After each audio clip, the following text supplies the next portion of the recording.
We are back on the Rational Boomer podcast. Hopefully, your day's going well. It is Tuesday. We're recording Monday night. Kind of a treat for you. We have a guest today, of course, we normally do. Today, it's TJ the Plumber. Now, we all know TJ.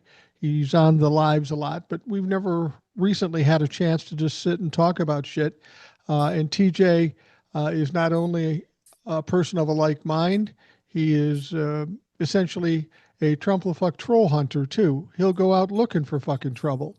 So who better to have on than TJ the Plumber? So TJ, welcome and thank you for coming on. Yeah, thanks, Mike. It's good to be back. I know it's been a while since I've been on the podcast, but yeah, I mean, what the hell? Jump right in. I try to come on here and there, but you know how shit is. You get busy in that. So Yeah, I know. And on the lives, it's a little tough. I mean, fuck on the lives, it's tough for me to get a word in edgewise as opposed to anybody else. I guess that depends on who's on the panel. To Yeah, be quite well, honest. that's that's probably true. That's probably true. Um, you've been kind of angry lately. You know, I'll get texts from you about links to stories and such, and there's been a lot going on lately in Washington D.C. and elsewhere that have been kind of frustrating you lately, hasn't it? Yeah, it's not just Washington D.C. It's just the Your mic's totality off. of my mic is off. Well, it's on Can you? now, but it was off for a little bit and then it came back on. All right, can you hear me? Okay. I can hear you fine. Okay. No, it's kind of been the totality of stupidity that's bothering me, because just when you think that you saw the and heard the most fucked up thing you've ever heard, something else Yeah. happens and you're like, what the fuck? You know what I mean? And yeah, the Washington D.C. thing annoyed me. I go to Washington D.C. probably at least once a year, if not twice a year, and I ride the public transportation, the train. I walk around at night. Nothing. I've never even witnessed a crime happen in Washington D.C. And then they make this big show about it and talk about how the crime rate is a disaster in Washington D.C., even though the statistics say that it's lower now than it has been in like a decade. So it's all Yeah. bullshit, and when it just makes me pissed when people lie. Yeah, absolutely. You know, there's so many things going on, especially this week, but I guess the most imminent thing is the potential for a shutdown. Um, there's a lot to this that is frustrating and angering. Uh, Congress should be debating this, negotiating it, and trying to do all they can to not have a shutdown. But of course, we've got Mike Johnson telling his people, the Republicans, go ahead, take a break for 4 days till after the shutdown starts on October 1st, simply because he doesn't want to seat a new representatives and get a 218th signature on a discharge petition. It's really ridiculous. But Donald Trump and the Democrats were going to meet, and Donald Trump blew him off. He tried to play tough guy, tried to play hardball, said, we're not going to talk to you. And then he told everybody, look, if we have a shutdown, I'm going to mass fire federal employees. And he thought that would get the Democrats to get in their feels and go, oh, no, please don't do that. But that didn't work. So he agreed to meet with them yesterday, today as we're doing this, but yesterday as you're listening to this. Um, and not surprisingly, that didn't go well. That wasn't No, the best experience for everybody involved. no, and he thought he was going to run him over like a truck, and they pushed back on him. Although I did read that Hakeem Jeffries said that when they went in to meet with him, it appeared like he didn't know anything about or be informed about what they were asking for. So, which isn't a surprise because he doesn't read or pay attention or know fucking anything. But he said that Jeffrey said that Trump actually listened to what they had to say, which to me is surprising. I figured it would just be bully, bully, bully, bully, and that's it. So um, it just seemed weird to me that Jeffrey said that he seemed somewhat optimistic that they could come to some kind of agreement. And I don't blame them. I mean, if they go through with it the way that the Republicans proposed it, the ACA subsidy tax credits will all be cut, and like Right. people will start losing their health care. on I mean, October 1st. yeah, that seems like a non-starter. I mean, uh, and it seems like a small give. You know what I mean? How much could that possibly cost? I mean, Well, we've been paying for it all along. And I just a closed circuit comment, a technical comment for you. What I'm getting on your mic is you either got some kind of gate or noise suppression on it, because as Mhm. soon as you start talking, it's really low and then it pops back up. Something's holding it back until it registers registers the volume. We'll see how it goes. I mean, we can still hear you, but it's just a difference in it. No, the thing with Donald Trump, he decides to have this negotiation because he's trying to pin everything on the Democrats for this shutdown. I don't think Donald Trump cares if there's a shutdown or not, but he wants to blame it on the Democrats, which is hard to do given the fact that they control the House, the Senate, and the presidency. It's hardly the Democrats' fault. Not to mention the fact that while they're negotiating for this shutdown, fucking Republicans leave town. So that's the Democrats' fault? Please, motherfucker. That's not how it works. So when they went into this meeting, I knew they wouldn't do well, mainly because Donald Trump doesn't negotiate. I want what I want. I want it now or else, and that's how he does business, and that's what he did today. And of course, the Democrats were put off by this, and they got nowhere in the negotiations. I don't know if did you say Hakeem said there might be some possibilities? Because it doesn't sound like there's any possibilities at all. He said something to the effect of it, and this isn't verbatim, but he said it seemed optimistic or something like that. Which I don't know. I mean, that doesn't seem to me like the way I read it with Chuck Schumer and everything with their pushback on it. It doesn't seem optimistic to me. But if that's what he thinks, I mean, maybe there's something there, but I just don't see it. Well, I heard Hakeem Jeffries talking, and I heard something I liked from him for once. Um, Somebody asked him, "Now listen, if would you sign this clean bill with a promise to talk about it in a month or so?" And again, we've got to remind people this cut takes place October 1st. That's tomorrow. So it's not like we got extra time to wait for this. Secondly, we've done this many times, and each time Donald Trump has been our Lucy to us being Charlie Brown, pulling the football out from underneath us and fucking us over.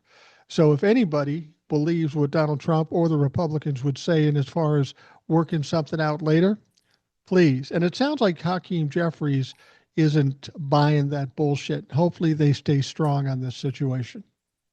You would hope so. I mean, fool me once, shame on me. Fool me twice, or I'm sorry, I said it backwards, but you get the point.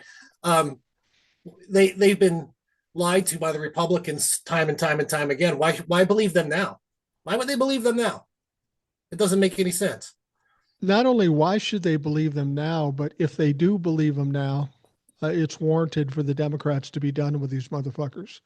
They continue to fail. They continue to bend over for the Republicans. They still want to do this bipartisan bullshit. And the bottom line is, it's not going to work. You're not going to convince any Republicans.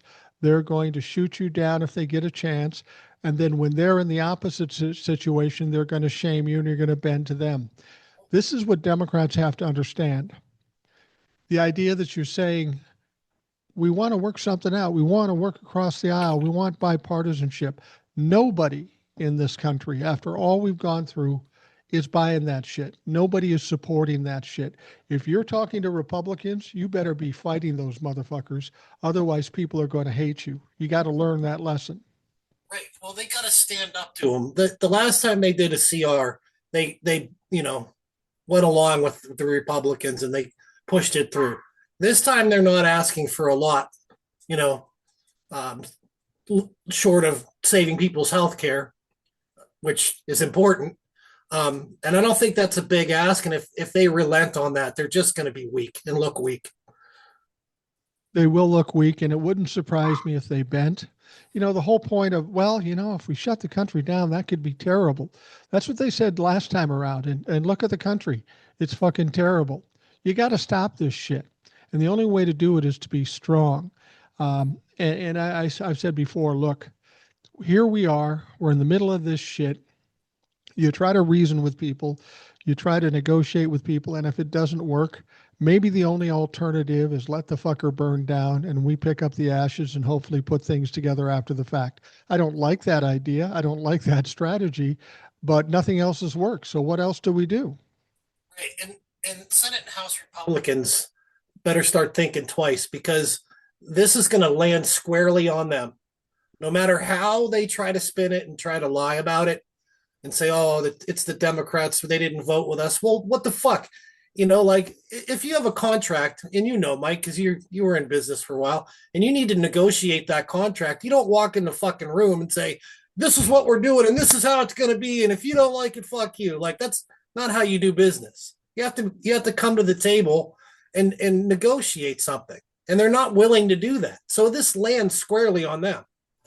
Well, and if you have the audacity to say, well, the Democrats didn't help us, let's look at the last 10 years since Donald Trump's been around.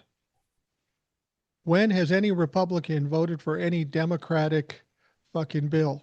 Like infrastructure, something everybody should want to do. A lot of bills that had good work being done that they would normally sign off on, but they didn't. Every fucking important bill we've had, not one Republican voted.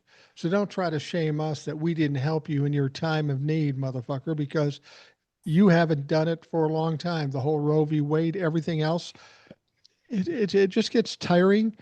And this is why I hope that Jeffries and Schumer man up a little bit and push back. We need to shut the country down. We need to do it to set the tone and to slap the bully in the mouth. We haven't done it yet in all this time, and we need to shut it down just to make a point. And you brought up something important too. Not only did they not vote for any of the great things that got done, the infrastructure rescue plan, not only did they not vote for it, they went back to their districts and they got all these funding for roadway and bridge projects, and they fucking took credit for it. They took Exactly. credit for something they voted against in their districts. Yeah, exactly. And so they vote against it to appease Donald Trump, and then they go take credit for it. Donald Trump even did that. He's bouncing around the country taking credit for all these deals that are going on in different parts of the country, putting his name on fucking things, trying to take credit. These people are despicable folks, and the only way you can beat them is fighting them at their own game and being a dirty motherfucking fighter. It's unfortunate. I don't like having to do that, but we've tried it your way for 10 years. Let's stop. Let's try it the right way, and let's do what we need to do. The whole idea of the Republicans leaving town when we've got a budget bill that needs to be passed, that's troubling too, because they didn't leave because they're afraid to talk about the budget bill. They left because they're afraid to seat this new representative who's going to be the 218th signer on the discharge petition, and they will get a vote to release Epstein's files. Now, it's interesting that Mike Johnson is doing everything he can to delay giving this woman her oath and seating her. And the only reason could be is because he doesn't want her to be the 218th signature. I don't know if you heard this. There's a guy on TikTok, a man from the LGBTQ community. He said, listen, you are going to seat that woman, give her the oath and seat that woman tomorrow, or I'm going to release your Grindr profile. This isn't Grindr. This isn't Grindr saying it. This is just some guy who screenshotted or did whatever with this profile. And it's going to be interesting to see if Mike Johnson gets the message and how he reacts to it. And if he doesn't do it, I mean, there's got to be some legal aspects to this. He's required to give this woman the oath and seat her in her office, isn't he? Yeah, absolutely. But I don't know if it's contingent to time. I think it probably just has to be done in a timely way, which it's not being done in a timely way. But I don't know what the recourse is. I don't know what the House rules are on that. So it's your guess is as good as mine. But that wasn't, I watched that same video, and at first I was like, yeah, maybe, And he said not only his Grindr profile, but also he'll share the IP address where it came from, which could be tied to him. You know what I mean? So, oh yeah, I saw it and I said, yeah, maybe it's true, or maybe this guy's just trying to get views. But then when I saw Tizzy repost it, it held a little more water with me, you know, Yeah. because usually he doesn't like to put things out there that aren't true or unrealistic or any. He doesn't do that. So it got a little more credibility when I saw that with me. Well, initially there was something similar to that.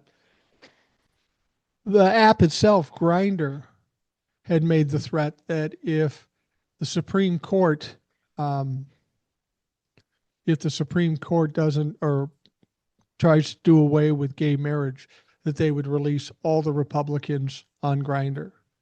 Now, when they did that, I thought, well, will they really do that? I don't know. It's a nice threat. I don't know if a big company and an app like that would actually do that to its own subscribers. But this is just some guy out in TikTok land like you and me. Right. He can get that Grinder profile and he can throw it out there. And he could probably go viral with that motherfucker and have TikTok pay him money. Right. I don't think Grinder, that the company would do that. Probably what they would do is they would probably leave their security down for a day and say, "Oh, well, our security's down. I don't know what we're going to do. I hope nobody hacks us and gets all the information." You know what I mean? So, dropping breadcrumbs out there for people. Because I would imagine that they probably have a privacy policy and they would be in violation of it if they expose people without their knowledge or whatever, and they'd set themselves up for a lawsuit. So they probably wouldn't. But that's not to say that somebody else couldn't get in there and get the information that they're looking for. Yeah, So there's no, that. no. Well, and when we talk about the White House, we talk about the DOJ, the Pentagon, some of these companies. This is a very leaky area. And this is one of the things I've always thought is they keep trying to get the Epstein files and things keep dripping out from the Epstein estate. Some interesting things. A lot of buddies of Donald Trump's, some of them that stood behind him in the inauguration, showing up in connection with Jeffrey Epstein. Um, who do you think's more nervous about the release of the Epstein files? Is it Donald Trump or is it all these other rich, powerful motherfuckers that don't want to be exposed? Because most of the stuff here is going to be past statute of limitations, but it doesn't really matter because once you expose them for what they are, they're fucking done anyway. Yeah, but I mean, Pete, like we'll use Peter Thiel as an example. He's time over billionaire. He's not really anybody. He's not of any significance, not in the political theater, other than the fact that he gives billions of dollars to all these scumbags, but and the Heritage Foundation and whatever, what have you. But I think probably they're worried about it, but I think Donald Trump is more worried about it because a lot of the MAGA said, you know, all the people, that are in the files, including Donald Trump, that's a bridge too far for them. So I would say maybe the elite and powerful and the rich are worried, but probably the Republicans that are in office and Donald Trump are probably worried more. Well, and here's the thing we know about Donald Trump as a narcissist. You can convict him of crimes, you can call him names, but the worst thing you can do to Donald Trump or somebody like him with his temperament and his personality is to embarrass him. And Right. this is something you and I've talked about before while everybody's saying, well, he did this and he did that. It's more effective to say, oh, Donnie Trump shit his pants again, or Donnie couldn't finish a sentence again, or Right. Donnie made some kind of flub one way or another. It seems petty, but that's the type of thing that actually gets to Donald Trump.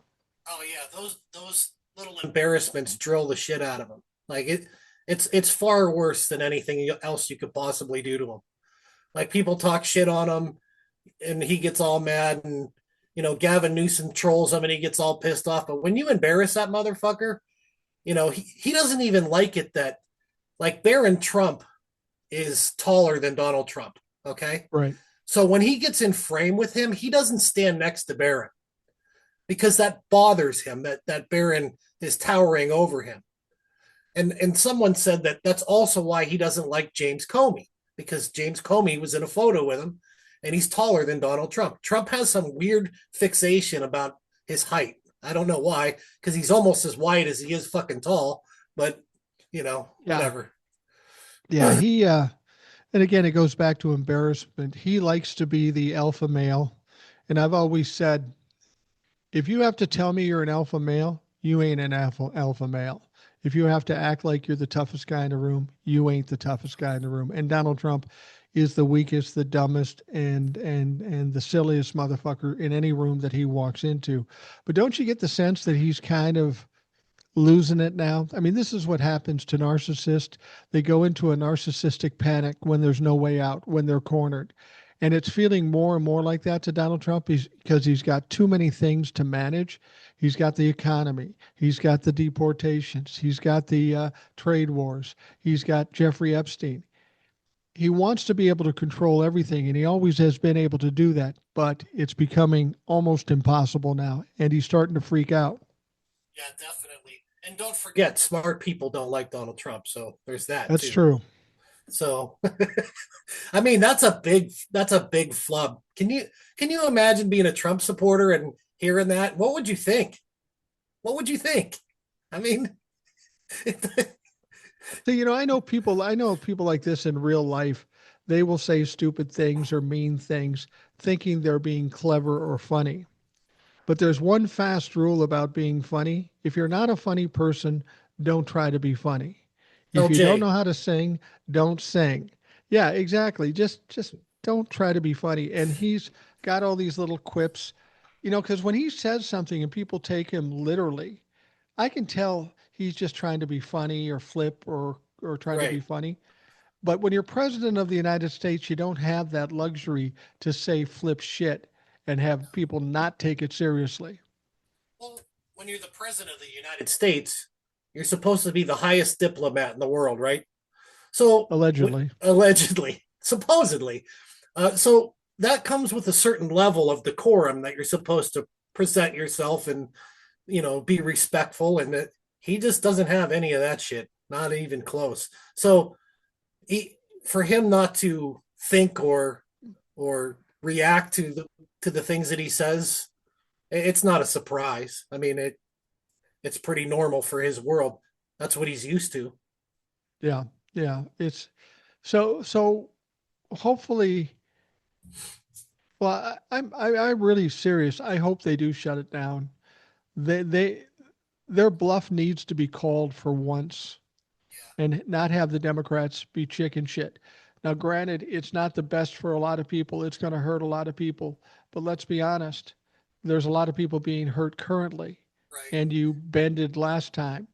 right. So if we want to stop this thing, we've got to crash and burn it as fast as possible in order to hopefully get back on track.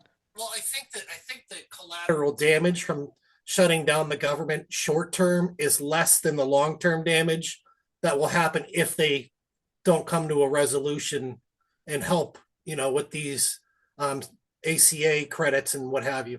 That long term damage is worse than the short term damage, if you ask me, because I mean, yeah, it's going to mess things up, and some employees aren't going to get their paychecks, and that sucks, and it's going to turn off some services for the public for a while.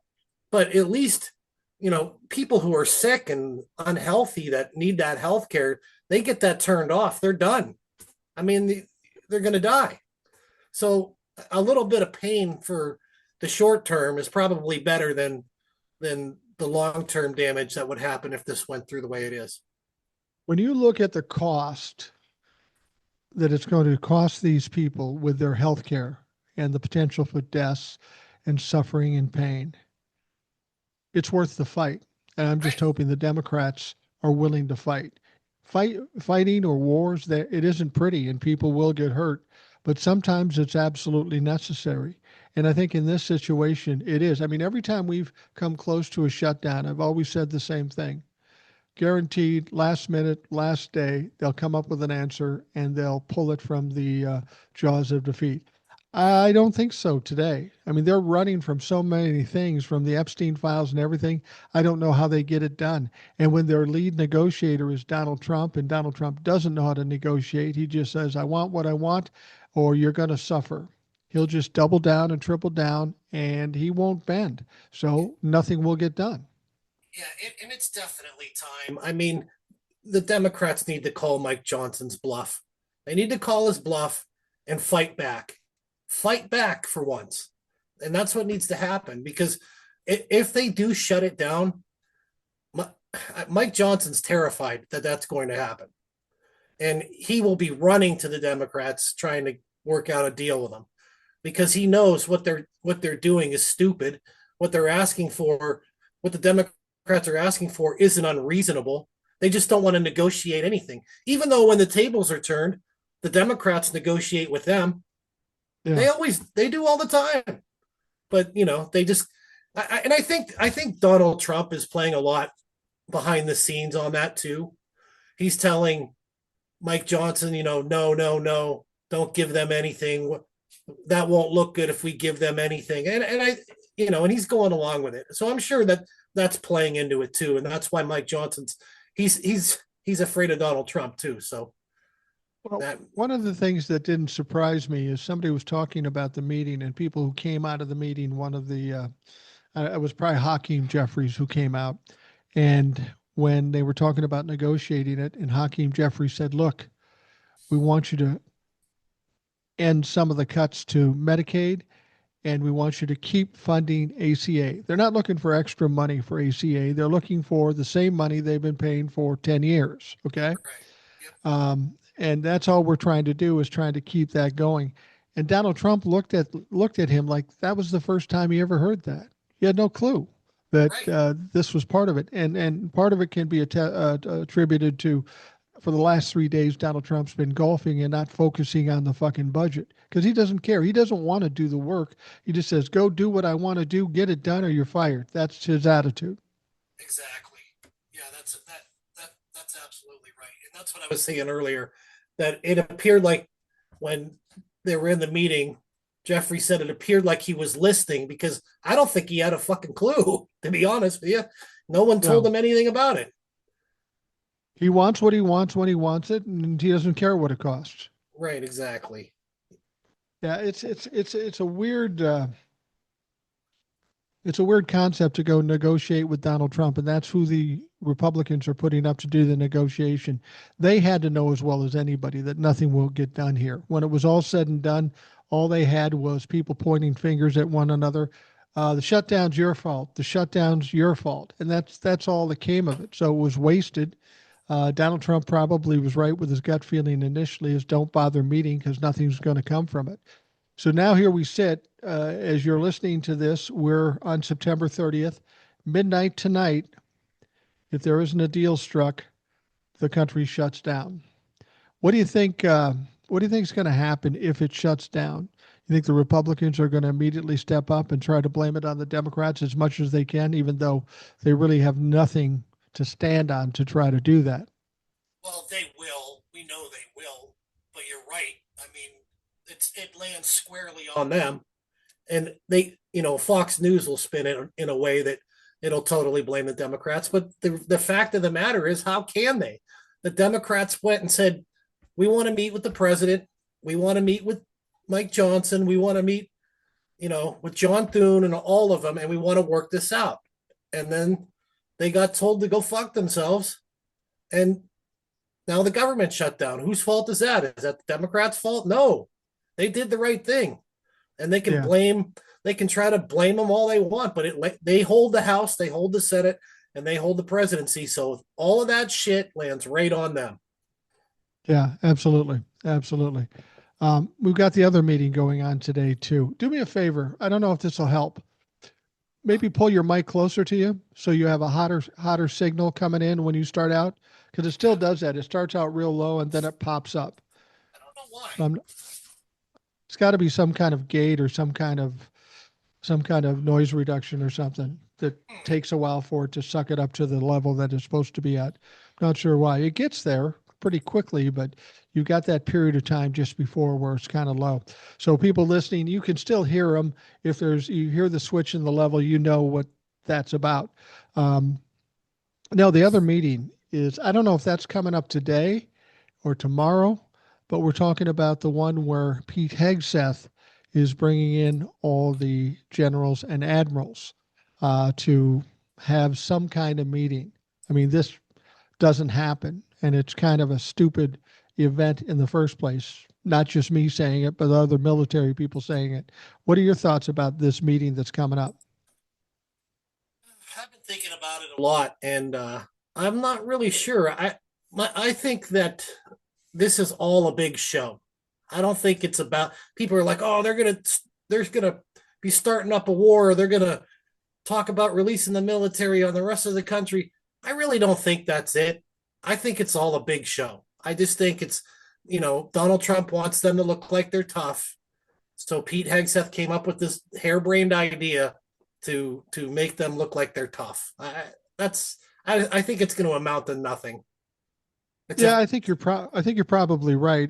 People anytime something like this comes up where Donald Trump's involved, they're trying to think of some diabolical 3D chess fucking thing happening, and it's going to be dangerous. They're going to decapitate the military, or they're going to attack Venezuela or something like that. But let's look at the track record of Donald Trump. Donald Trump does everything for performance value, just to make him look good. Some people have suggested that they're going to put him in a room and Hegseth's going to talk and they're going to take video and it's a photo op. That sounds more like what was going to happen with this particular government. They aren't very serious. They're certainly not effective, and I just don't see them having the wherewithal to come up with some master diabolical plan to upend everything. They're more than likely to embarrass themselves more than anything. Yeah, no, I agree. It's going to be performative at best because they just. But honestly, it's. I think it's going to be a little bit embarrassing because I really think that these high-ranking generals and admirals they don't respect him. So I kind of feel like it's going to be embarrassing for him. Yeah, well, and then of course we hear, and this we could have predicted this. Um, Pete Hegseth has this plan for this get together, this meeting.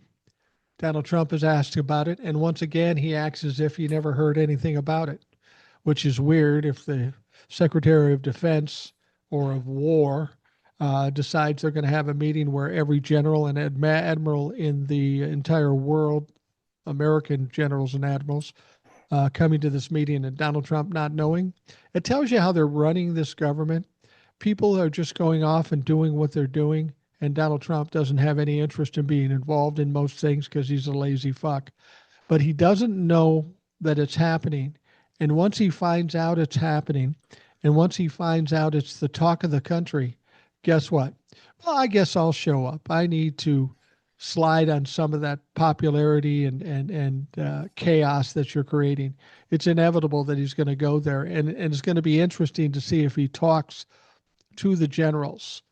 That's not going to go well any more than it went today with the Democrats. Well, he's going to talk to them, but he's only going to talk about himself. So he's not going to talk about anything with the military. He's just going to talk about all the great things that he's doing.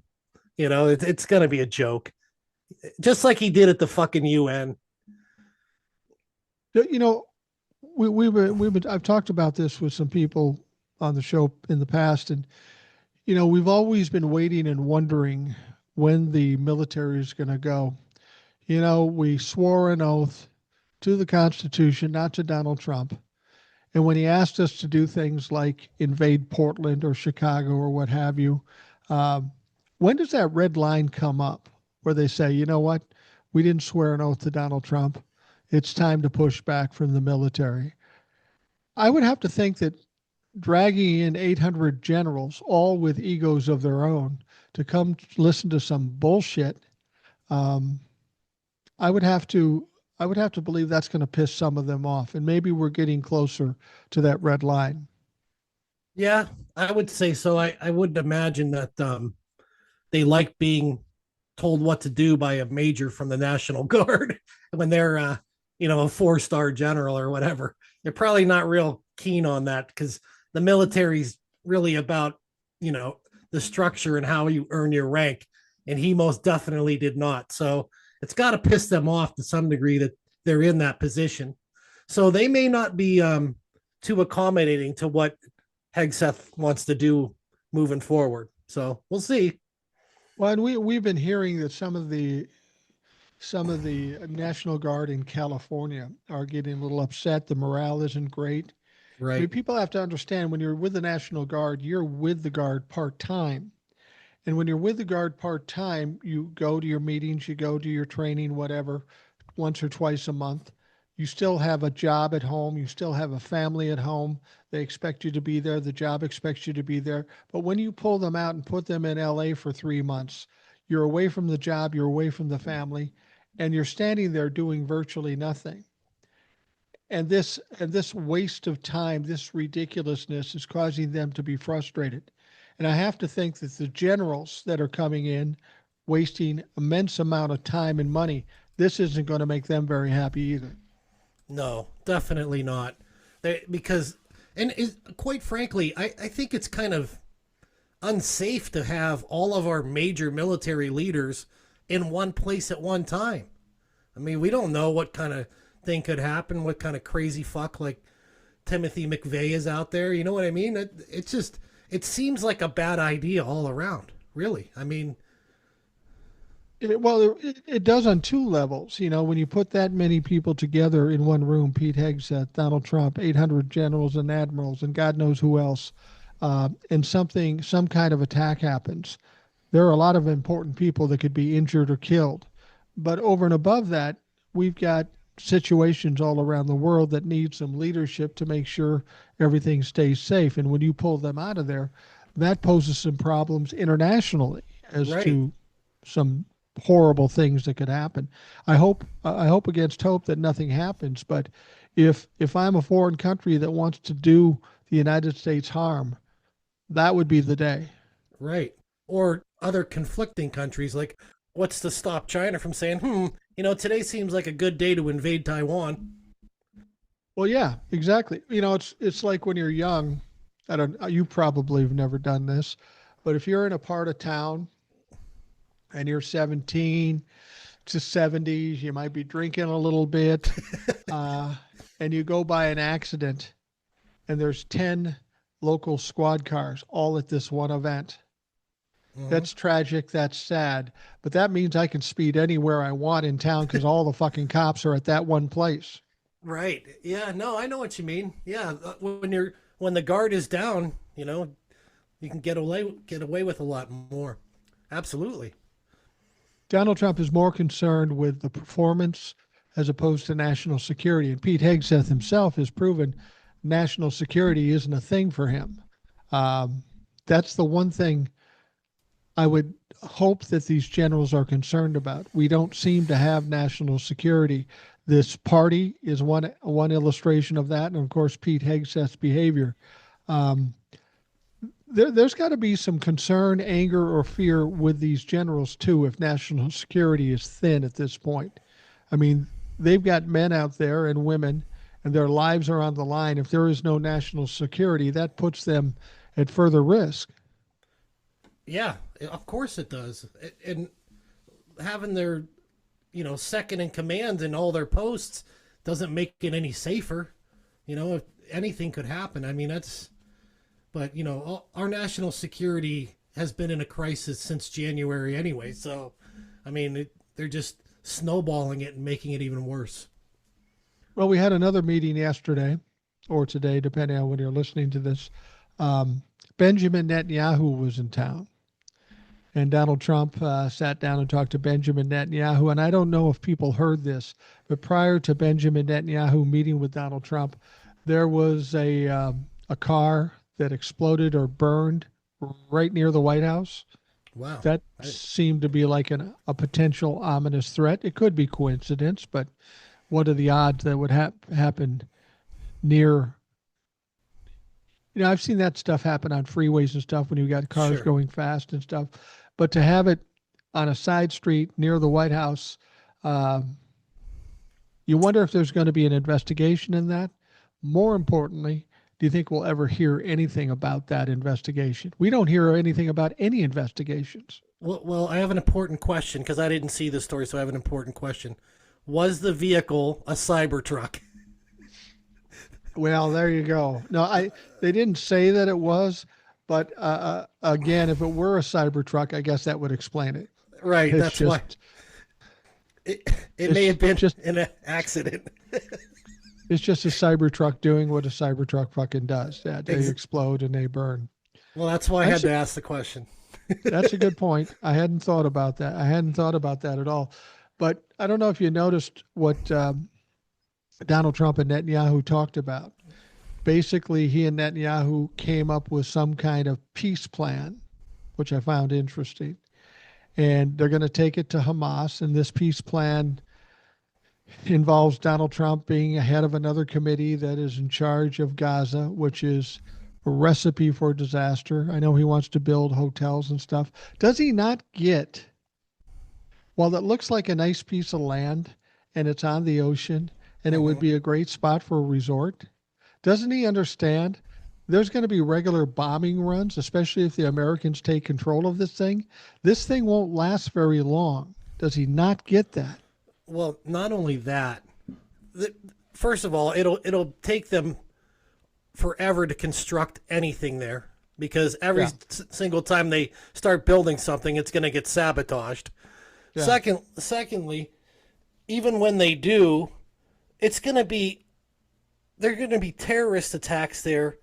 No one's going to want to fucking go there. I mean, there's going to be never-ending terrorist attacks, and if they push all those people out of there. I mean, it'll never end.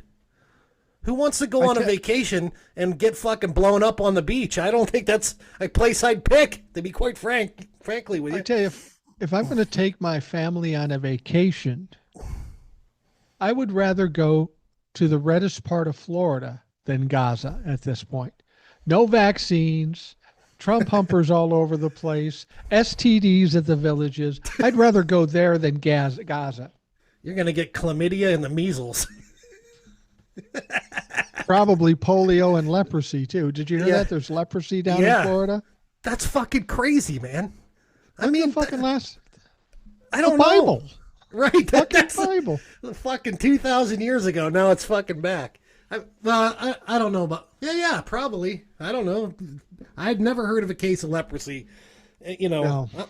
I'm not a young guy or an old guy yet, but... You know, I haven't ever heard in my life of someone getting leprosy, except for in Sunday school, you know?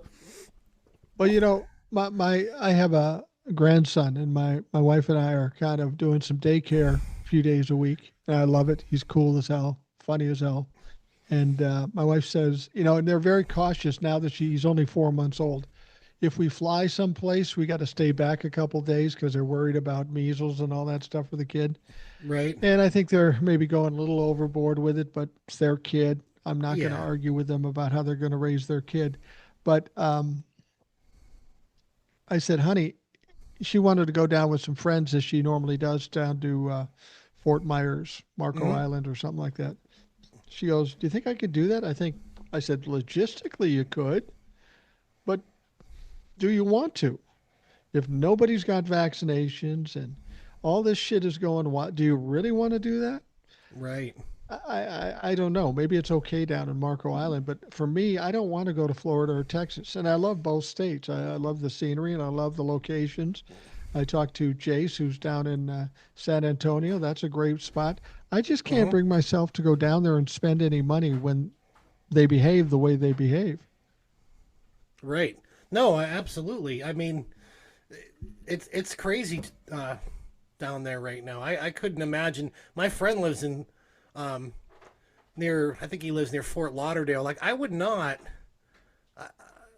want to live in Florida. I just couldn't imagine. I don't even really want to visit there. I mean, we are going there towards the end of the year, but it just seems so out of control. Like, how could anyone go along with that? And just, I mean, aren't the people there freaking out on DeSantis and that, with all the shit going on with the vaccines?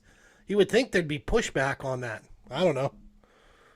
How do you not know? I mean, you're the motherfucker that goes on TikTok looking for Trump-la-fuck lives so you can go in and fuck with them. You know who you're dealing with down there. You know what those people are like. I know you like to think you can convert some, and maybe you have, but for the most part, 99% of them are dumb fucks. You can't convince them of shit, no matter how wrong they are. Yeah, no, you're right. 99% of them. There's a few that you can flip because they finally see the light about something. Like I told you a story before about a guy that he was a hardcore Trump-la-fuck, and then, this whole Epstein thing came up, and now he's backing off and said he called me to tell me he was wrong about Trump, and I'm like, what the fuck? Is this fucking bizarro world today? What the hell's going on? So, but you're right. I mean, but you have to remember too that there's like-minded people who also live in Florida, and you would think that they'd be, Oh, of course, yeah. pounding drums and you know yelling from the rooftops about this whole vaccine thing. I mean, that's just I can't. When I heard that, I couldn't even believe it. Like that is just.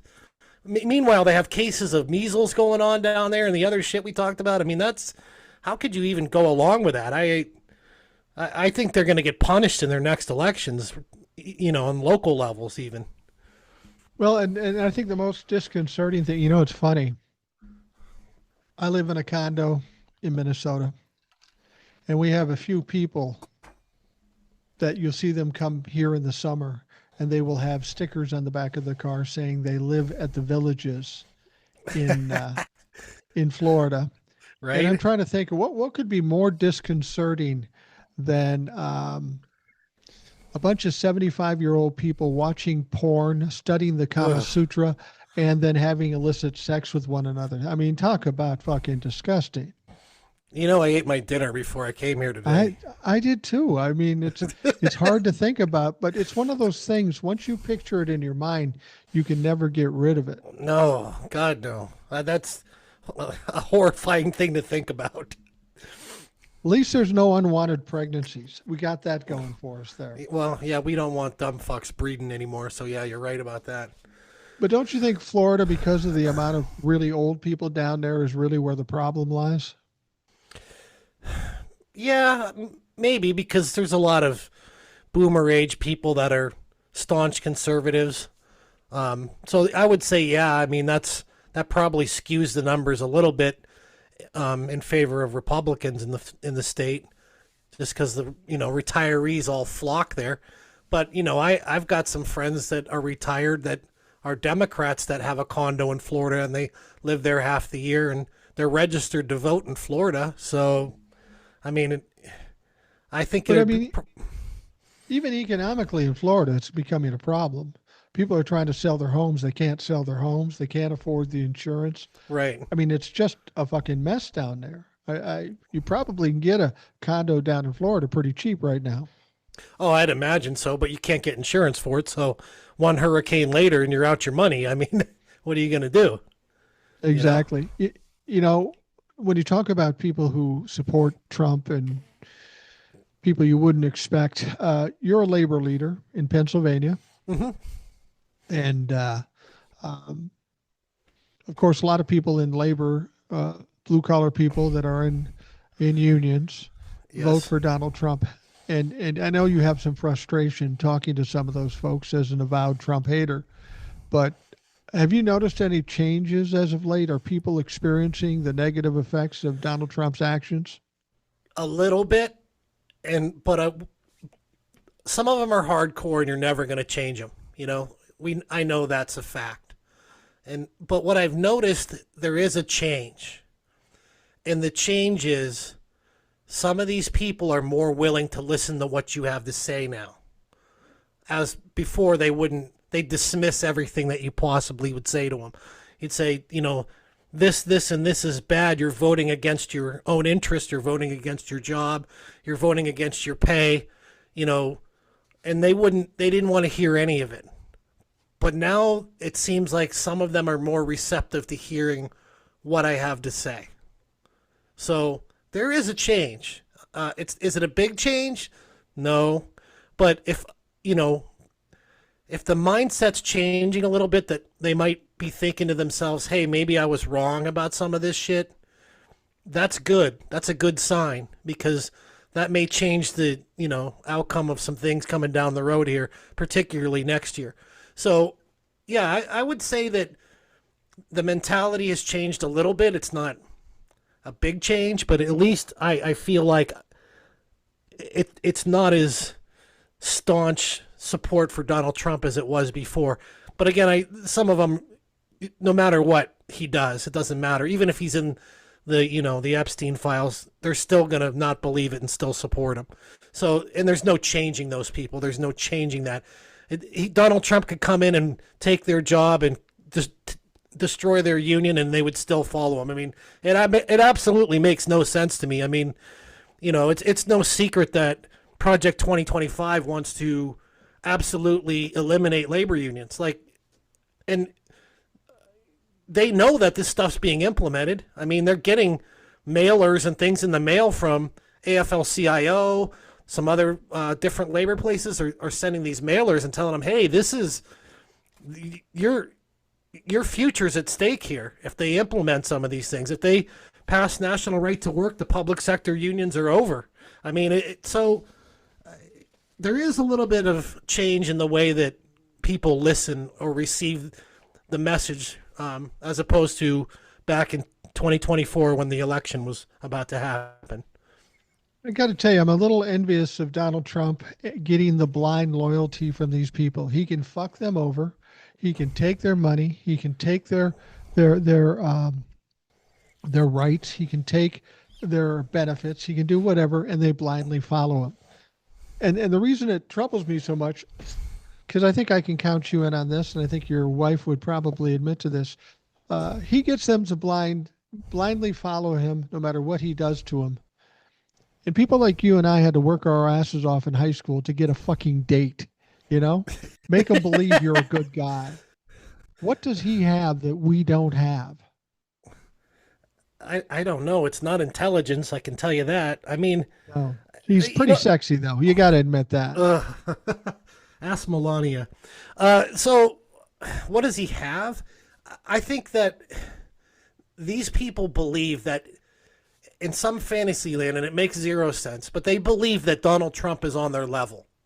And I only think that they think this because it's the way that he talks to people. He's kind of a bully. He runs his mouth, being the tough guy. And they don't think that they like that because it speaks to them in the way that it's not establishment politics. Like Gavin Newsom, smart guy. But he's kind of slick.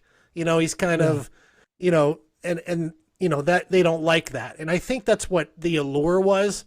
They think that they believe that Donald Trump is one of them, even though he wouldn't piss on them if they were on fucking fire in the street. You know what I'm saying? Absolutely. So that's what it is. They believe that deep down. They think deep down that he's one of them. They like the way that he talks. Like that's what they always say. I ask them, well, what policies of Donald Trump do you like? Well, I just like the way that he does things and the way that he talks. And I'm like, doesn't make any sense. Like, what has he done for you in your circumstance or in your orbit that's helped you? And they never have an answer for that question because there isn't one. They just say close the border. Like that's the same reaction you hear every single time you ask him that question. He closed the border. Like, and then I say, what job is any immigrant taken from you? And they're like, well, they are not, but they got to do it the right way. It's the same talking points over and over and over and over. And you're right. It does get annoying sometimes. I do, sometimes I go and troll some of these people and poke fun at them, but hearing the same talking points over and over when you're trying to have a conversation with somebody is just like, I don't know how people like creators like Dean and Parker, I don't know how they can stand it. I mean, they do it for 4 or 5 hours straight. I'd never do it for that long. I couldn't talk to Trumplefucks for 5 hours. That would make me nuts. No, I think that, when I see people going on lives doing nothing but debating with Trumplefucks, I think it's too easy. Right. And I think it's strictly to make money. They know Yeah. they can get the gifts. They know they can make the money, and it's easy. I mean, I've told you before, if you look at all the podcasts I've done, the ones I've done with Trumplefucks are the highest rated. Right. And people tell me, well, I don't want to hear that stuff. Fuck you. You've been listening because a lot of you people have been listening. But I think there's two kinds of people that follow Donald Trump. They're the rich people who know he can be manipulated and he will make them money. He's on their side in that Sure. regard. I think the other people, the Trumplefucks, the lower level Trumplefucks, and I think politicians should recognize this because this is a red flag to them. I think that they feel like they've been put upon and marginalized by the government and oppressed by the government for years. So when one guy comes along and says, I hate the government too, I'm going to fight for you against the government, that's their only hope they have. So they stay stuck to him no matter what, because there's nobody else that's really speaking to them, speaking to the dumbasses and speaking to the people that believe the government is at fault for their fucked up life. Right. These people have to blame somebody else. They can't be accountable for their own shit. Yeah, and they blame the government and they walk away from the Democratic Party because they feel like they're downtrodden white workers and the Democratic Party didn't do anything for them anymore and it isn't fighting for them, when you live in a small community that had a factory that employed everybody in the town, and then they shut that down and nobody did anything to try to help or fight back or retain that employer. Yeah, that they feel like they're getting fucked by the government because no one was there to help them. So you would think, if you can recognize that, Democrats are constantly saying people don't like us, we got to do something to appeal to the public. Maybe if we talk about this, or maybe if we talk about that. Based on what we've been saying here, the answer is very simple. For once, fucking fight. Right. Fight dirty if you have to. If you fight, I mean, look how they love Gavin Newsom. He hasn't done anything politically speaking, but he's embarrassed Donald Trump. Look at J.B. Pritzker. He's done what he's done. Take a fucking hint, and everybody should be fighting, including Schumer and Hakeem Jeffries. Yeah, that is absolutely what needs to happen. And it's getting weirder and weirder by the minute because like I never thought I'd see the day where I would agree with Marjorie Taylor Greene. I mean, that is crazy. Did you see that social media post she just put out? I think so, yeah. The one where she said, she wants the Epstein files to get released, and if anything happens to her, she did not commit suicide. Did you see that? Right. She's not suicidal. Yeah. And you might say Marjorie Taylor Greene is crazy or weird or stupid, but that might be a real concern. I mean, when you think of Jeffrey Epstein and some of the other things that have gone and the kind of people that might be implicated in this thing, that might be a real fear. Right. And maybe she's thinking she's protecting herself. Well, there's a lot of people, well, not a lot, but there's people that are starting to end up dead from, advocating for the release of these files. And when you have that kind of, who knows what kind of power and money is behind, I'm imagining it's immeasurable. The amount of power and the people involved in that don't want that thing coming out. And so I could see her, that's a legitimate concern of hers because she's trying to do the right thing for once in her fucking life. Like, who would have saw that coming? But, that's probably legitimate concern because there's some crazy shit going on right now. There is some crazy shit going on, and I had Denise, the history lady, and she was going down the rabbit hole with Candace Owens and talking about all the weird things about the assassination and such. And a couple people came to me and said, "I can't even listen to it. You're going too far down the rabbit hole." And I want people to understand, I'm not necessarily buying anything in particular, buying into anything in particular, but when you see things that are odd, you should have some questions. Just to pawn it off and say, "Oh, that's nothing," you may be missing something. And I said this to, I don't remember who I was talking to, maybe it was Denise. I said, I find it interesting that during the campaign, this assassination attempt happened with Donald Trump. Right. At a time when he probably needed it the most. But what I find more interesting about this, we have the files for RFK, MLK, JFK, wants to put out Amelia Earhart, but we know zero about that event and the person who committed it. Somebody who attempted to assassinate the president, we know very little about. Right. So then we have Charlie Kirk. What I find interesting about this is same situation, same scenario. Some troubled kid up on the top of a building shooting somebody important.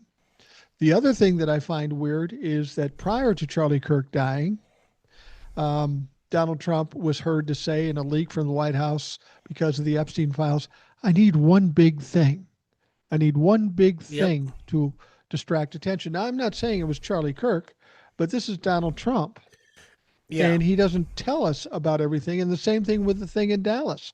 Guy from another building shooting into the building. It's just all too weird for me. Have you ever considered that? Am I fucking crazy for looking at it that way? No, you're not, because there's a lot of things that don't make a lot of sense. Like, I'm from Pennsylvania, and I don't live far from Butler, Pennsylvania. Not far at all, actually. And when that thing happened, they showed different angles of after or before it happened, or man, I don't know if it was directly before, but in any event, the kid that was the shooter was up on the roof allegedly, right? And so, well, he was. So, right before or right after it happened, after the shots were fired, staffers from Trump's campaign were ushering photographers to get shots up front with their cameras. Yeah. Now I don't know about you, but if somebody's behind me and shooting down into a crowd, I'm probably going to go the other way. I'm not going to be having anybody usher me in. That doesn't make any sense. It doesn't make any sense at all. And then we have the bullshit. He got hit in the air with a 5.56 NATO round. If you got winged by a 5.56, you'd be missing part of your ear. That's absolute bullshit. He did not get hit with a bullet. So those two things do not make any sense. What also with Charlie Kirk, there's some things that don't make sense about that too. Is that just if he got hit with a 30-06 at that distance, my dad used to hunt with a 30-06, and the exit wound was not a little hole. I mean, if the exit wound was his neck, there would be a big piece of his neck missing. I mean, it's soft tissue. It just doesn't add up. There's some things that are really bizarre about both of those things. And another thing that's odd is notice how we haven't heard about the golf course assassin. It's been all totally quiet about that. What's going on with that motherfucker? What? He was convicted. I think he was convicted, and we don't know much about that or him. He was probably a nut. I just want to say something about Charlie Kirk. As far as I understand it, there was no autopsy. Right. But they said the bullet didn't exit the body. How is it possible that a 30-06 bullet does not exit the body at that distance? It doesn't makes no sense. It makes no sense at all. None. Zero. It does not make sense.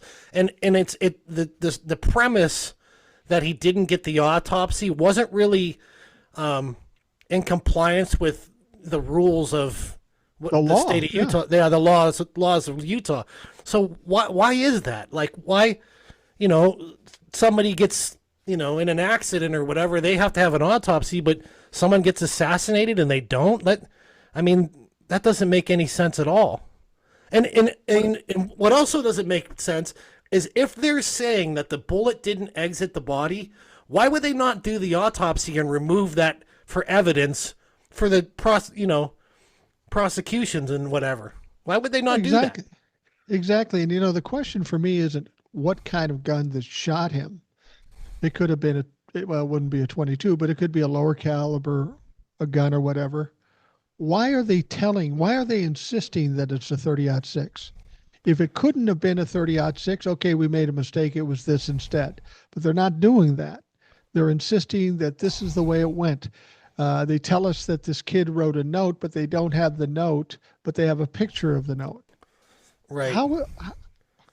Why don't you have the note? Yeah, where did it go? Did their dog eat it? Did Kash Patel's dog eat the note and they don't have it now? Or what the fuck's going on?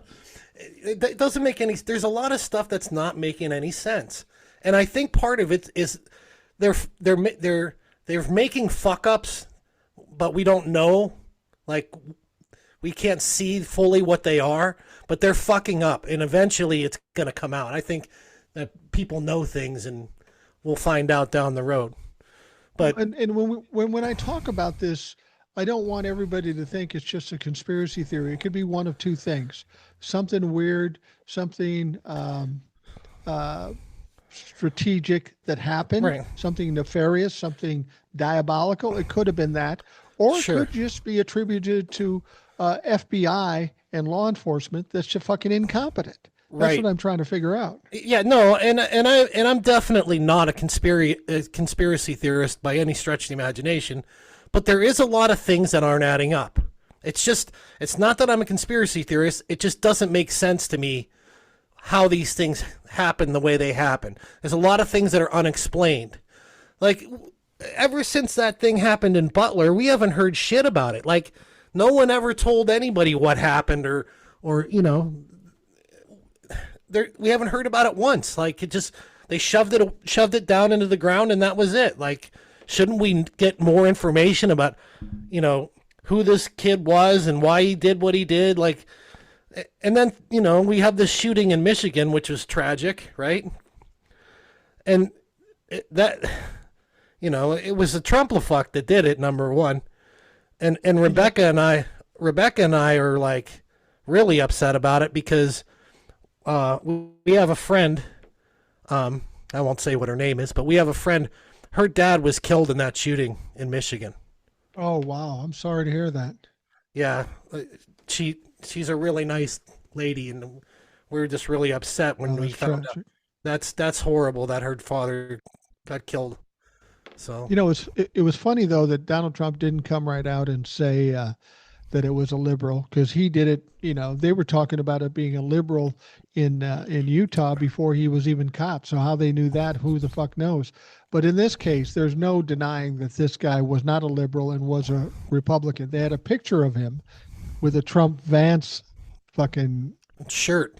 shirt on, Yeah. and the truck he ran into the church. They showed a picture of it and it had two big American flags coming out of the back of the truck. I don't know about you, but that doesn't signal to me libtard. No, definitely not. As soon as I saw that truck, I knew right away that it wasn't it wasn't someone transgender. It wasn't a pink or a blue-haired liberal with a nose ring. It wasn't. I knew right away that it was none of those things. And you know what? I bet Jesse Waters and those assholes at Fox. I bet they're really pissed off that they can't spin this thing because Oh, absolutely. they're just so upset. They were really hoping they could blame it on a transgender person or something like that. You know what I mean? Well, you said something a bit ago, and I tend to agree with you. When this is all said and done, and Donald Trump is wherever he is, when it's all said and done and he no longer has power, I think a lot of things are going to come out about Donald Trump and it's going to cause him to be a pariah.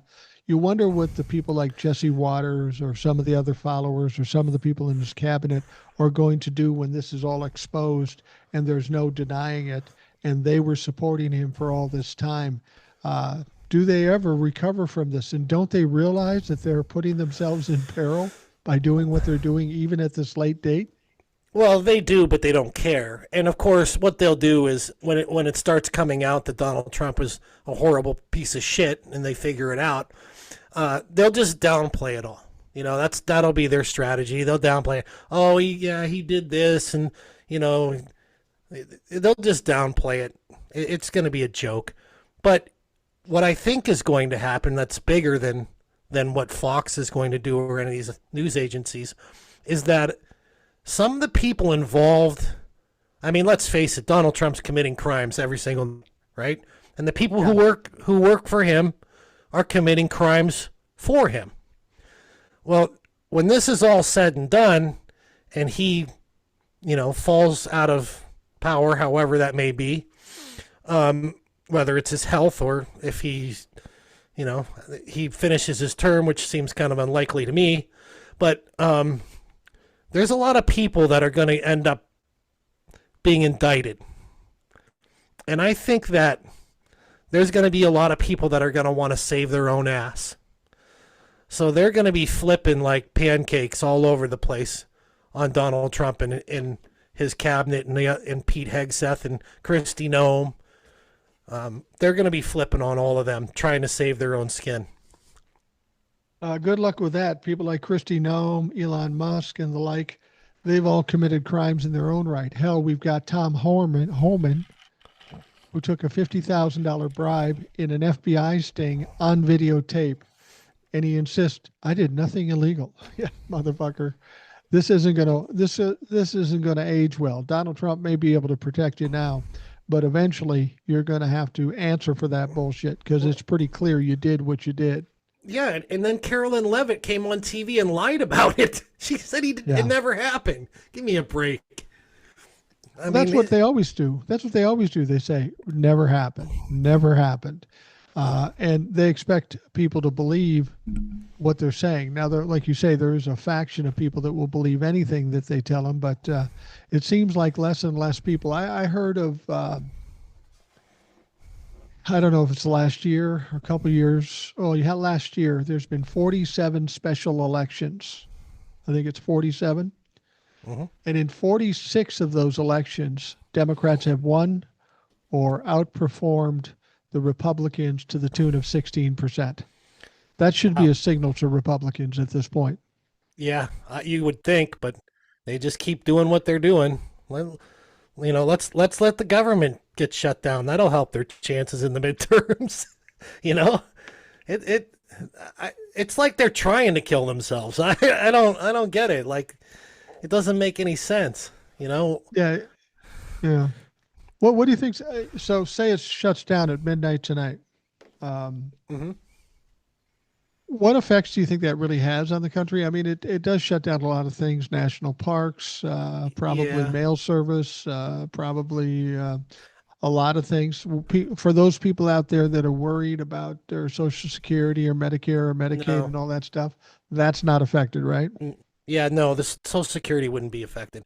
I don't think the post office is either, because it's independent somehow. Oh, okay, yeah, that makes sense. Yeah, I don't think that it might mess up the Treasury, which could withhold their paychecks, so it could mess up the postal workers' paychecks. But I don't think it actually will shut down the post office. I'd have to ask my postal worker friends about that. But you like you said, the parks, there'll be some other governmental services that won't be available. I don't think that it's gonna be a painful thing, but I don't think it's like an unbearable thing that we have to deal with if it's just for a short time.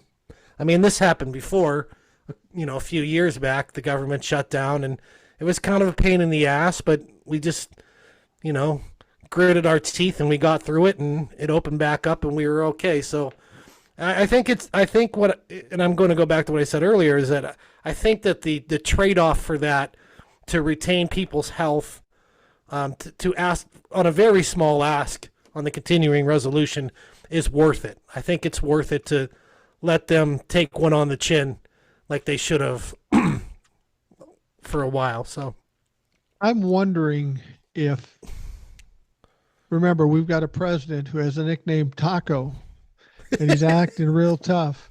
If at 11 o'clock tonight he doesn't say, "All right, we'll give you whatever you want. We just don't want to shut it down." He wants to blame the Democrats. It's not working. But that's a possibility, too, that Donald Trump could bail on it and chicken out like he normally does. Yeah, but he's not going to do it. He's going to make Mike Johnson do it. He's not going to. Yeah, you're right. He's not going to take the blame for that, because the MAGAs will lose their shit if he negotiates with Democrats. They don't want him to do that. But with reasonably minded people, he's going to have to take the beating for it, because we know he's a shot caller, the only shot caller in that government. He tells Mike Johnson what to do. He tells Kristi Noem and Kash Patel and Pam Bondi what to do. It all comes back to Donald Trump, regardless of how he tries to play it off on somebody else. Yeah, that's true, but he's not the one that's going to be doing the press conference about it. It's going to be Mike Johnson. Yeah, and hopefully he will have sworn in the new representative from Arizona, or maybe we see a whole shitstorm of his Grindr profile. I really hope she gets sworn in instead of that. I really don't want to see his Grindr profile. Yeah, no. It's not. It wouldn't surprise me at all with him, though. He seems like a guy that enjoys the closet. Yeah, he's definitely a creep. There's no doubt about that. Yeah, absolutely. He's and we know too how the grinder went down during the RNC, the convention. Twice it Yeah, went down because it was being overused. We understand that even at Charlie Kirk's memorial, it almost went down at least once when they were there. These fucking Republicans, Jesus Christ. And I don't have a trouble with people being gay. I have trouble with people who are gay that are trying to marginalize their own community. yeah, That that's is crazy. hypocritical and that's horrible. Yeah, that is absolutely rotten. It really is. You know, like even Lindsey Graham does the same thing. It's I don't know why. I mean, he can't hide it. Everybody knows. Everybody knows about Lindsey Graham. I mean, come on now. Yeah, It's just yeah. and he's running his mouth about the LGBTQ community. I mean, it's just I don't understand. It makes no Shut the fuck. sense. Um, it's like me going out uh, talking shit about balding, overweight, old white guys. Oh, they're the fucking worst. We need to marginalize those bastards. Actually, I have said that, acknowledging that I'm part of that community. My community, uh, a percentage of my community, boomers at my age looking like me, are some of the worst fucks in the world. I just have to say that. We have a lot of followers on the show here that are of my age and are just fine. So there's plenty of good people out there, but there's a faction of those motherfuckers that aren't the best. So you're talking about the AARP community? Is that what you're talking about? Right, right.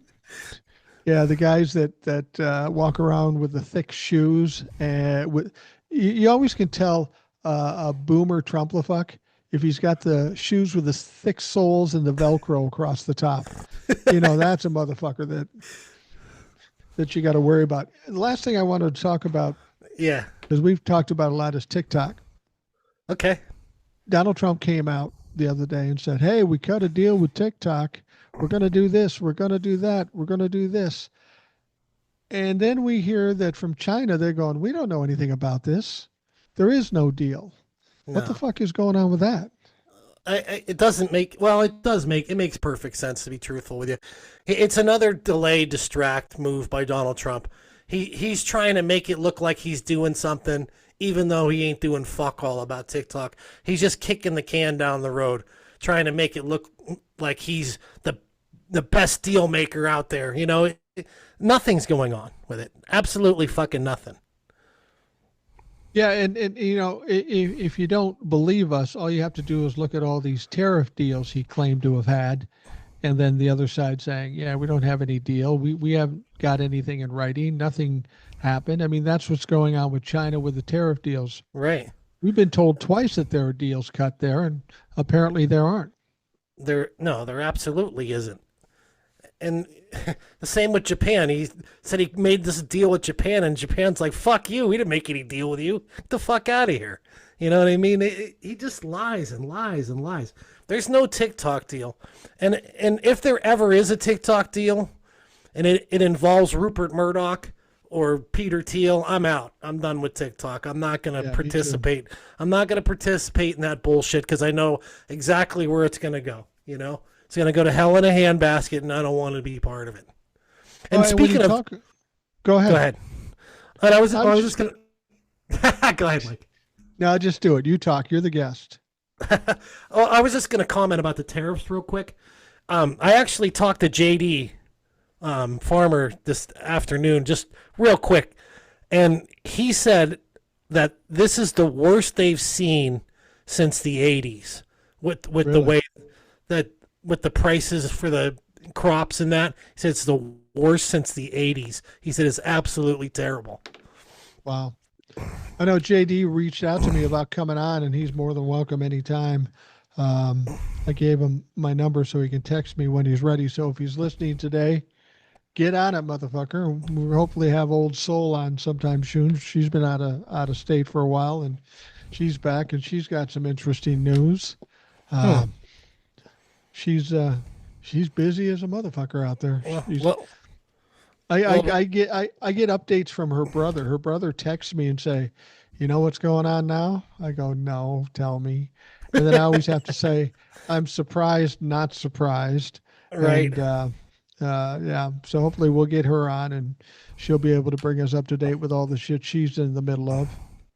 Yeah. Rebecca and I are hoping to run into her in Vegas coming up here in the near future. So we'll see how that works. Are you going back to Vegas sometime soon? Yeah. Yep. Couple weeks. Oh, really? Really? Yeah, in a couple Yeah. weeks going back to Vegas. Yeah, I'd like to get out there and see her too. I'm not much into the whole atmosphere with Vegas anymore, but I'm old, so you know Well, you know the only reason why I go out there, right? why. Because I can go take a piss on the Trump Tower out there. That's the only reason I go out there. There you go. Well, I just don't, I don't feel if I'm going to go out there and I'm going to be the age I am, I don't think I'd be accepted by my community because I don't have the oxygen tank and the hose that fits in front of my nose. So, what the fuck's with this guy? He's breathing on his own? Oh yeah, How the fuck did that happen? man? Yeah, that's funny. Yeah, Hey, go how ahead. how about this bullshit about Trump saying if Mondami becomes governor of New York, he's going to cut all the funding? Jesus Christ! This I is typical of him, though. I mean, if we shut down the country, I'm going to fire mass firings of federal. This is what he does. This is his only strategy to try to intimidate somebody. So now he's not trying to intimidate politicians. He's trying to intimidate the entirety of the population of New York right. because they're the ones that are going to make the decision on who's elected mayor. And it's a fucking mayor of a town. It's not like he's a senator. Right, right. So I heard this and I had to go. I'm like, when I heard it, I'm like, I got to see what that would actually mean. Like, even going on to the premise that he could legally do it, which he most likely cannot legally do. A judge is going to kick that back in a second. But I looked it up just to see how much money that would be. So the funding that on the fiscal year that New York City gets is $7.4 billion in spending. Right. And it's only 6.4% of their entire budget. 6.4%. Oh, wow. So, and it funds, and every city gets federal funding. There's a lot of different programs like, I don't know if you know what TANF is. No. TANF is, it's an acronym. It's Temporary Assistance for Needy Families. So they'll give grants. The federal government gives grant money so that if like a family's house burned down or they can't feed their children or something, they have some kind of crisis, or they have money available to help that family have food and shelter and things like that. It's called TANF. Okay. I'm actually on a board that administers one of those TANF funds, but and then some of the money goes like to different authorities, transportation, housing, like HUD, stuff like that, and health programs. And then part of those would be grants for, like the Department of Education gives grants out for different schools. They can get, renovations or whatever they need for their schools. But it's only 6.4 of their total spending budget for the entire city of New York. So it's just a joke. Like, I'm sure they could figure it out. You know what I mean? Like 6%. Well, it's not going to cripple. It's not going to cripple them. He acts like it's going to shut New York City down like permanently if he takes this money away from them. It's such a fucking joke. Well, He's so stupid. The thing is, you tell us that. I didn't know that. But you know what's crazier? Neither did Donald Trump. He doesn't know what the fuck he gives New York City. No, he has no clue. He just wants to blow some smoke and try to intimidate some people. Sorry, Donnie, it's not fucking working. Well, it goes back to the same thing. He's going to try to intimidate the people in New York and bully them and make them think that their city is going to shut down if they lose that money. Even though, we all know that New York's a giver state as far as taxes go. So, I've heard, people talk about what do they call it? The quiet secession or whatever it is. The blue states not sending tax dollars. If they ever did that, man, you know how fast things would be you'd hear a different tune from the federal government because those states like Alabama and Mississippi and Arkansas would be fucked. You know what I mean? Yeah. And Texas, Yeah, even Texas fucking too. Texas. Which Yeah, which which is, blows my mind that Texas is a taker state. Given how big they are and how much commerce they do. Like, why are they a taker state? That should be corrected somehow with their, well, they have a Republican legislature, so that's surely why, but that just doesn't make any sense to me.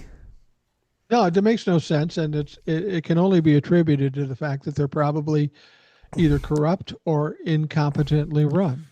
It's one of I, the two. I think it's the combination of the two, but Yeah, that's just me. probably.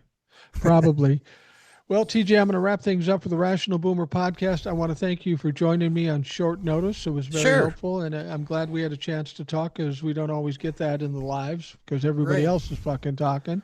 Well, So, well, there's a few others too. I mean, don't get me wrong. I feel blessed to have people that know so much. I've said this before. One of the important things about having a good podcast is have guests on that are smarter than you, and that frequently happens, and I'm grateful for that. And I'll be honest with you, Will's a smart guy. He knows his shit. yes, he has the gift of gab, and he's a smart guy. Yeah, yeah, he does. And we're fortunate that we have a bunch of them out there. And it's funny when people talk about having these expert guests on podcast and stuff like that. And they have agendas or whatever they talk about. On this show, we have everyday average people coming on the show, and they're as informative and perceptive as any of these other podcasts with these quasi experts coming on. And for that, I feel fortunate to be able to reach out to any number of people and have them come on and enlighten a lot of people. And I know the people who listen appreciate it too. Oh yeah, there's a lot of guests that are really great on the podcast. Ed is my favorite guest. I'm not gonna lie, because I always learn something huge whenever Ed's on. Like something I never knew before, just because I guess because he's old and he's a well of information. But yeah. But all the guests. I mean, there's so many good ones. Kristen, I mean Jace, Eric. There's so many Christy. good guests. Christy. Yeah, Christy. Yeah.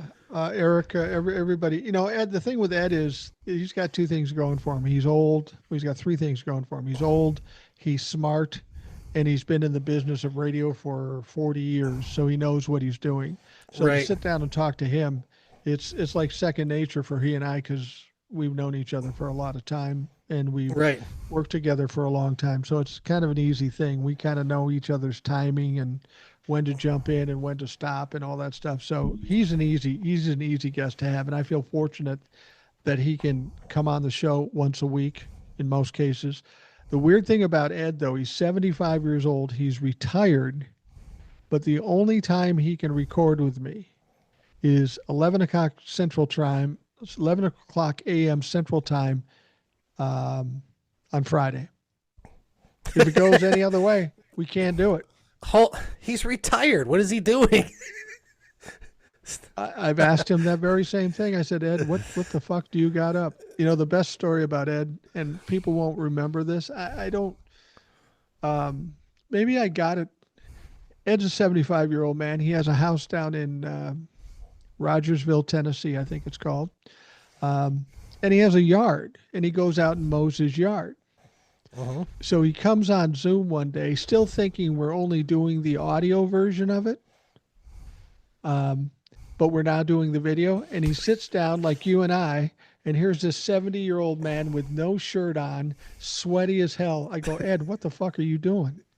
Put a shirt on, for fuck's sake. He goes, why? Because it's video too.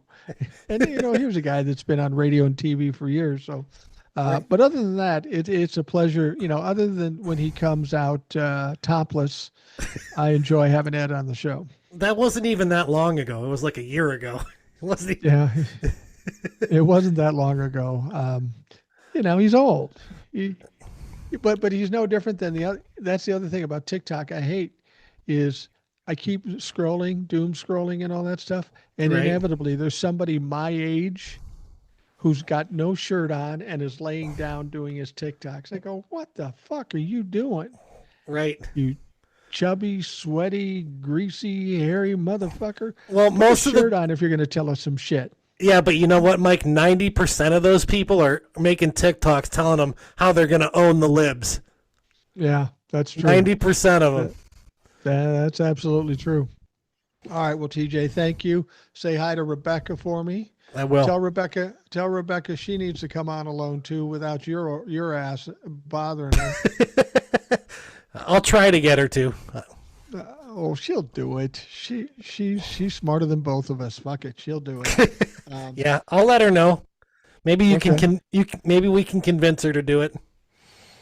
I can't convince my own wife to do it. What makes you think I? People would love to meet Cindy. I get it all the time. She Right? won't do it. She won't do it. I mean, she kind of like to, but she doesn't want to. But she won't do it ever. Like to get my kids on here. Won't do it. I'd love to get Junie on here. Go viral with this motherfucker because she's a trip. Right. But, my son would never allow that. I wouldn't do it anyway. She's probably more controversial than me. Maybe. Yeah. Nothing worse than seeing a 5-year-old say the F word. Well, so what makes you think that if you can't get your wife to do anything, what makes you think I can make Rebecca come on here? Well, she comes on the live. She talks. Yeah. Yeah. I don't know if she wants to do video though, but I'll see what I can do. All right. Just see what you can do. For those of you listening, I want to thank you for taking the time to listen. I hope you have a great day, and we will talk to you soon.